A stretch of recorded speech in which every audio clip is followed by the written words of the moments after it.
When Tim and I were in Alaska, we tried halibut so many different ways, but the one way I wanted to try there, I didn't get a chance to, phyllo crusted halibut. So I came home and made my own version. Sauteed veg on the bottom gives it so much flavor, and that phyllo crust around the halibut keeps it so flaky and tender and juicy. You can use another fur whitefish if you want to, but you'd think it was difficult.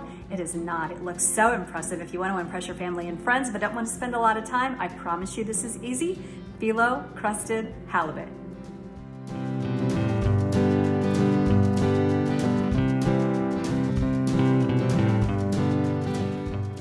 First you need to saute those veg. I'm using a bell pepper, an onion, and a chili here. Then you need to butter the phyllo. Butter is important with the phyllo. Put on the cooled veg and then place on your fish with just a little bit of salt and pepper and then wrap it up. It is really that easy. Wrap it any way you want.